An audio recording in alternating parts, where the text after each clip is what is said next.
Yeah. Yeah. See, that's I'm very private. That's part of that personality type of being a mathematical thinker, right? To be an observer, you have to spend time alone. I do.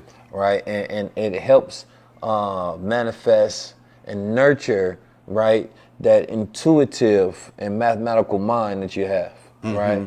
Because around people, there's a lot of frivolous conversation that adds up to nothing, right? And people love to call, people love to bother about a bunch of nothingness, right? And so there's certain people, I can be ambiverted, I can be intro, and I can be extroverted. But I love to spend time alone because that's where I hear God the most. Well, when I do appearances and stuff like that, I'm very sociable. But when I come home and lock down, brother, that's it. No, you can't knock on my door, because not unless you Amazon or FedEx. Something and then y'all can just leave the package. It's a drop off. You know, just go ahead and leave the package. Yeah, but they about like, yo, man, I saw the light on. I figured come and hang out. I don't do hangouts, man. I just don't. Yeah, we don't do no hangouts, man. I think that also normalizes that when you call the person, just leave a message. You ain't got to talk. Just leave a message. Yeah. Just leave a full talk. Sometimes I'll do that too. And I'll pick up the package when it's time. Yeah, that's all that is. Yeah. But I wanted to read this real quick because I wanted to make sure that I quoted this correctly and I spoke on it before we get out of here. And this is from the Theology of Time. It's a direct transcription from the Honorable Elijah Muhammad's speeches in the 70s. And this was during the tail end of before the messenger had left. Because he started with the message to the black man, which is where most people leave off. They don't go to our Savior has arrived, or fall of America, right, making it to Theology of Time. But I believe that that's where we are at now. We have to become masters of time, right? Masters of mathematics, masters of numbers, because this whole world is comprised by four-corner contracts on paperwork that they've learned how to conquer the rest of the world because they understand these secrets, right? And so they built the foundation of their reality based on understanding these sciences. Well, we kind of operate a little willy-nilly to where we just hope that things go right? And that's not the way that I think that's part of the programming, because we were not originally built that way. Never. We were the builders of everything. We builders, we've been generals, we've been strategists, we've been mathematicians and scientists this entire time. But when you forget where you come from, you think you was a slave waiting for instruction. Yeah. Right? And so we have to get out that slave mind of waiting for somebody, because that's what a slave would do. A slave would be waiting for a savior. A slave will be waiting for orders. A slave wouldn't be sitting there reading, learning, constructing, building, thinking, and doing. So now we're in the time of masters and executors, where your words mean about this much, but your action mean everything. Yeah. Everything. That's why the elders say you can show me better than tell me. Right. And I'm from the show me state. Me too. You understand me? You know what I'm talking about? No, straight up. Straight up and down, man. Like James Brown. You know what I'm talking about? It's a man's world. Anyway, let me see. It says, as I teach, I will ask Brother Minister James Shabazz to do a certain drawing and figure on the board as I instruct. I want you to draw me a long hyphen. Cut it off about 6 inches. Of it on each side, put a 0 on this end. This 0 represents nothing. But on another 0 on the other end, now you will have nothing to go from nothing to start with, right? Because the beginning of 0 is nothing, and the end is nothing. Listen good. If we have one of the zeros erased and have 0 here, and we go from 0 out here at the end, finding 1, then from nothing is created what we call arithmetic number 1. In arithmetic number 1, we go from that to study the others. How many ones do we have to study? It's 9, isn't it? From the 0, we go out to the end of that long hyphen and we find 1. What produced 1? It was nothing, wasn't it? If he puts the 1 to the right of the 0, he makes a fraction out of the 1, right? But if he puts it to the left of the 0, he makes it a whole number. We are multiplying that 1 by just putting that 0 in front of it, making it tenfold. This represents you and me. We are nothing until the coming of Allah, God. We were like that 0 there, nothing. Now he came and put himself with us. When he put himself with us, he increased us tenfold. God has increased us tenfold by adding number oneself. He's the great number 1 God, putting himself besides nothing. He made nothing come forth. He made something out of nothing by coming and standing beside nothing, which was more than a zero. It made the zero something we could count from. This is you and me. You're getting up in a world capable of being looked upon and respected because the one God is besides us who are considered nothing. I only want you to bring into the knowledge of yourself, why are you nothing? Are you in any way tallied with the universe? Yes. Elijah, why did you make the zero round? Because that's the way the universe was before the creation of man. Out of it, we came by one who was self-created. He didn't come from the creation of another. He's the creator himself. The first, remember that. He made himself in a circle so that wisdom of self-creation could keep going to give knowledge, wisdom, and understanding to you and me. I want us to remember that. Out of darkness came one, and then he took the unknown and put it in front of himself. From what? To produce the known. Or for what? To produce the known. That's why the zero goes in front. To make more zeros. He put more up there besides zero, and it keeps producing or making this one tenfold more powerful than it is just by adding zeros. What are you trying to drive us, Mr. Muhammad? I'm saying that the more of you who knew nothing and was like that zero and added to the one God, you become something. I am only now making figures of us, and from those figures, we teach you and can understand. He's applying the human math. Mm-hmm. That's what he's doing. And you know what's interesting? When we're all born, we all start out as zero.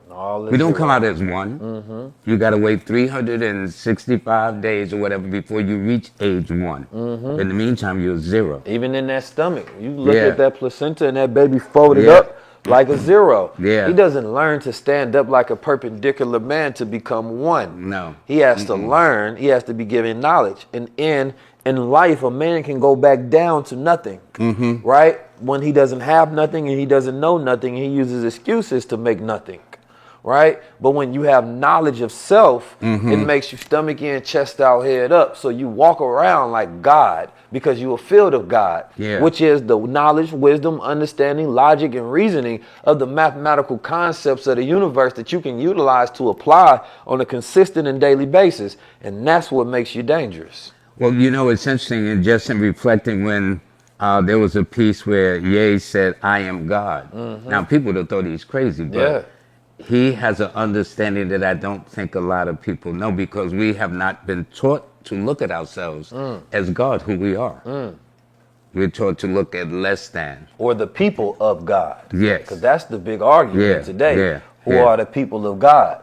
So once you understand where you come from, then you exalt yourself as the people of God.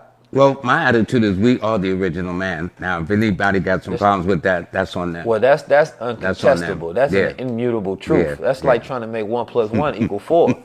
There's just certain things you can't get away from, my brother. That's the math, right? Yeah. The issue is you don't believe in yourself. You don't believe you can learn, make some money, understand a new skill set, jump into a course, a community, and all of a sudden your problems start to go away. No, you think because of your education and your environment, certain things weren't made for you. Or you think you too gangster to learn this. You understand me? Or you think you too old to learn it. Or you think maybe you don't know enough about technology, you're not interested in it whatsoever.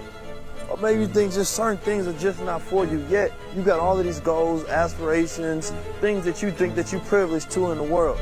But that's not the way the world works. The world works for those who work for the world and those who work for themselves. See, once you start to develop the power of the mind, then you understand that it's about mentalism. How to be able to take those thoughts that are inside your head and bring them outward. Well, first, you have to be able to bridge the gap between where you want to be. The distance is determined by what you know and what you don't know. And the speed in which you get there is determined by your own willpower and your ability to execute in your work ethic. See, I don't want to do anything for you. I want to give you the tools to be able to do for self. But I also understand that the world handicapped us. They gave us a school system. They gave us learning disabilities. It took us away from our creative learning. How to be able to learn on the go and to become critical thinkers. at a certain point in time, everybody just stopped thinking. You just stop thinking. The other day I was listening to some advice on social media and I heard one opinion. So that kind of sounds right. Then, scrolling down, I heard somebody else talk about the same subject, give an opposing opinion, and I actually had to stop myself and think about it. Wait a minute. Both of these people are not right. The problem was I didn't want to critical think for myself, so I took the first influence that I got. Because I didn't feel like thinking about it on the subject. So when you hear about subjects of financial literacy, you hear about blockchain technologies and cryptocurrencies and wealth building systems, sometimes when a person tells you something negative, it becomes your excuse and your reason why not to execute. But see, I got a large family, and I don't let nobody make excuses around me. I employ my family. I employ designers and developers, and I pay them tens of thousands of dollars. Why? Because they can do things that I can't do. Now, without skill sets, that's not much value that you have, because now your value is determined by the market.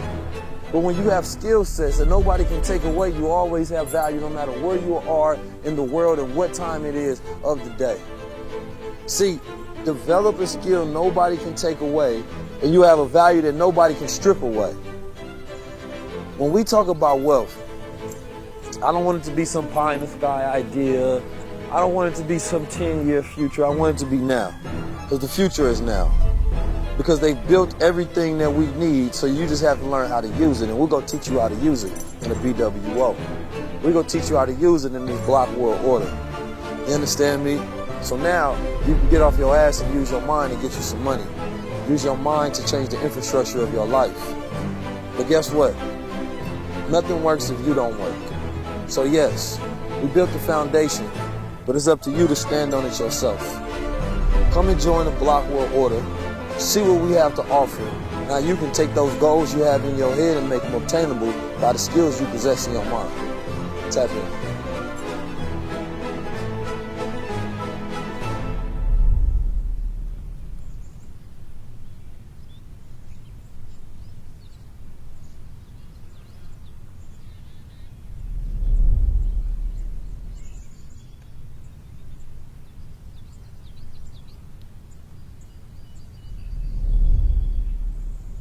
So, brother, That's man, the I man. appreciate you being here, very man. This much. was a wonderful conversation. I definitely learned a lot. Thank you. And I hope that people can understand that, you know, operating within the fabric of the universe, observing those numbers, allows you to be in constant rhythm of who you are and where you're supposed to be. Because you can't do anything without numbers. So if you know your numbers, you know how to be in lockstep with the universe. That's a fact. So make sure y'all tap in and get my brother so you can understand this book, Numbers and You, by my good brother, Lloyd Strayhorn, the legendary astro-numerologist. Brother, I appreciate you, man. Thank you. Thank you. Thank you, too. This has been your high-level conversations. Make sure you tap in to another one. Peace. 19 keys, and this is high-level conversations. Tap in with the guys.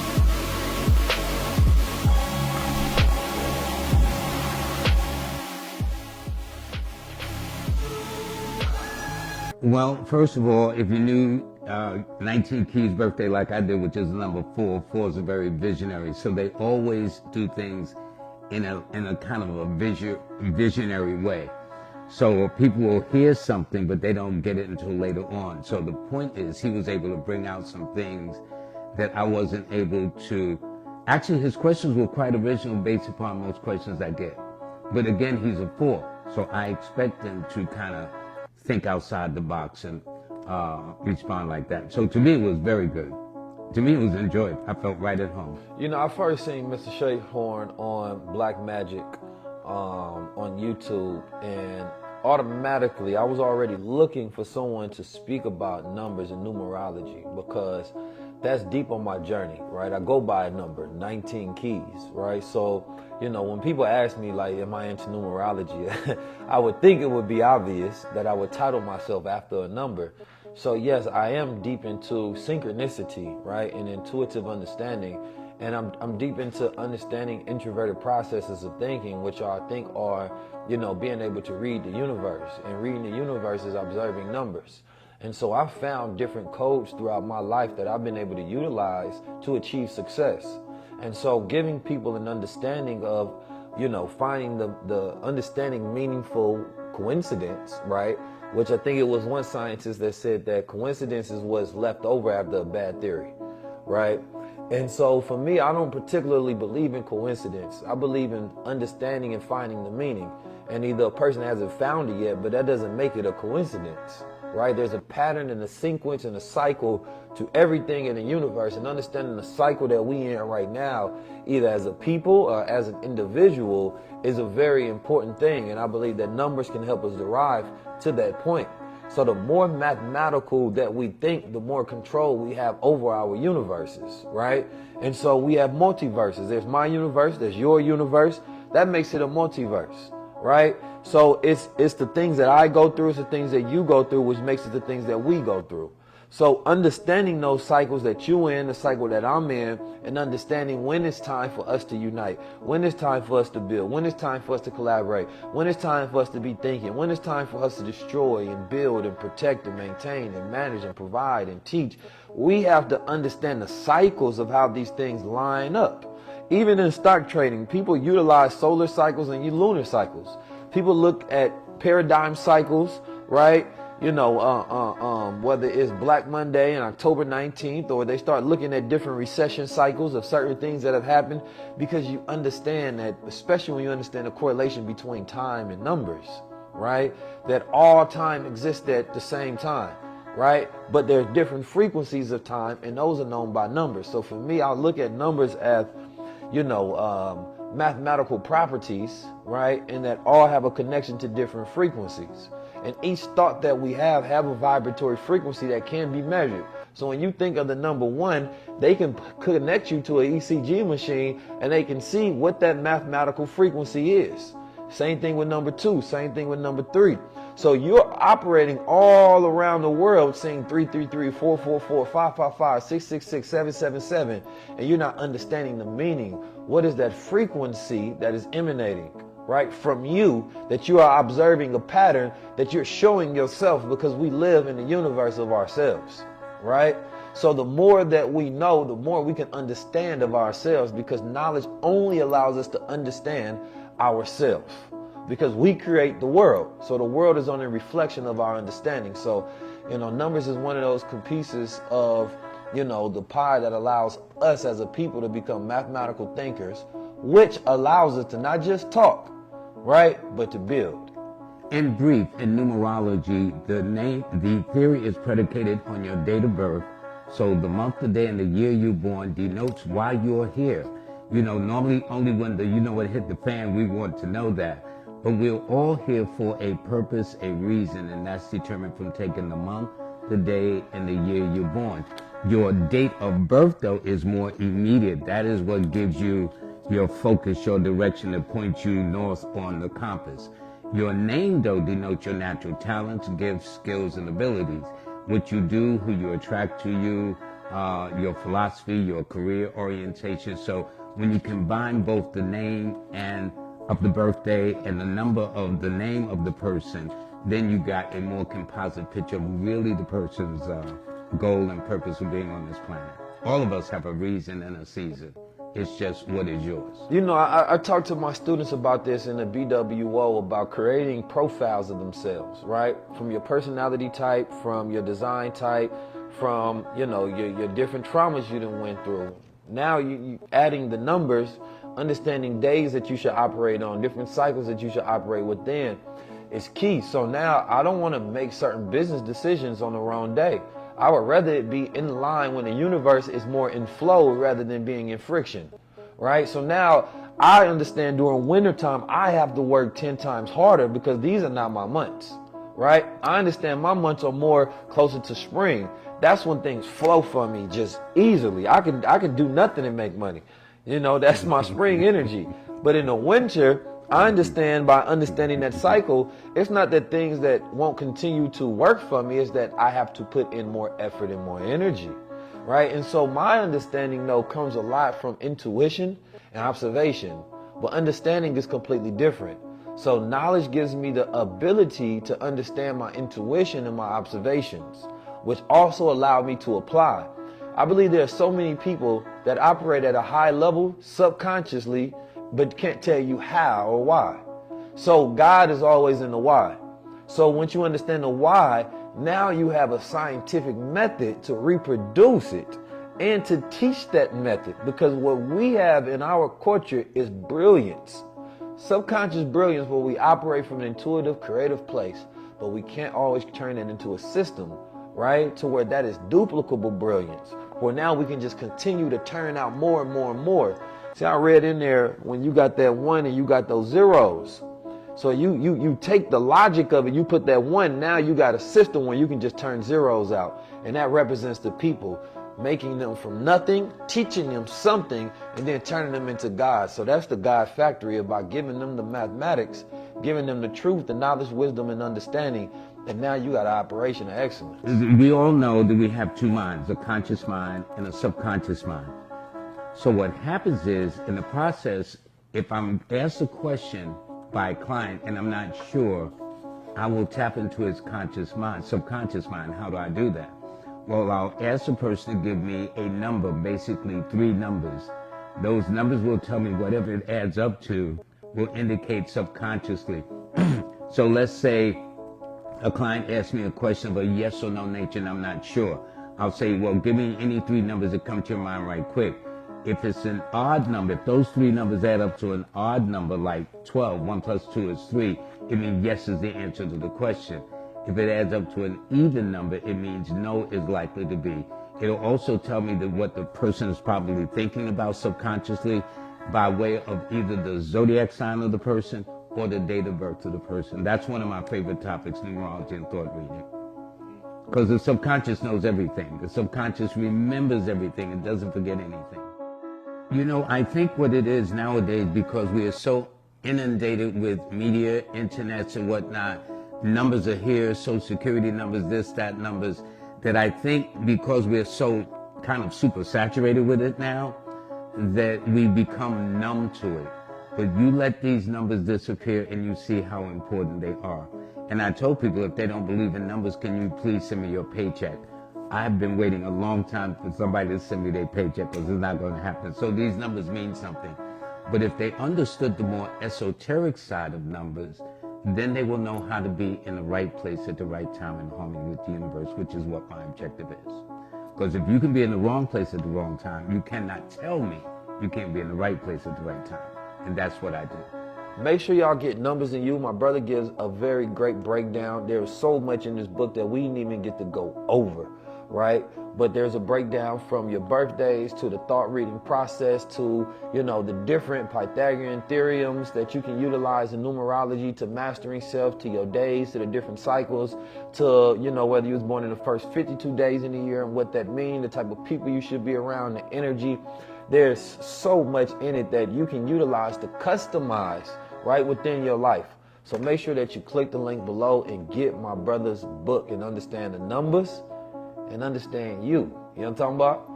Listen, I appreciate y'all being here, but listen, it is not just important to hear, but to understand. So now this is the part where we test you to see if you actually understood or listened to the things that we said. Now this can be an Easter egg hunt, even though I don't celebrate Easter, but y'all understand what I mean, right? So you go back through the episode, and if you don't understand something, now you get to take a test, right? So you scan the barcode, take those 19 questions, and we may have something special for you, right? Or you just may be conducted into the High Level Society Hall of Fame. That's up to you. You understand me? Make sure that you continue to watch High Level Conversations. If you want to become a sponsor, make sure you go to highlevelmediallc@gmail.com and you can see your products in High Level Conversations. I'm 19 Keys. Stay high level.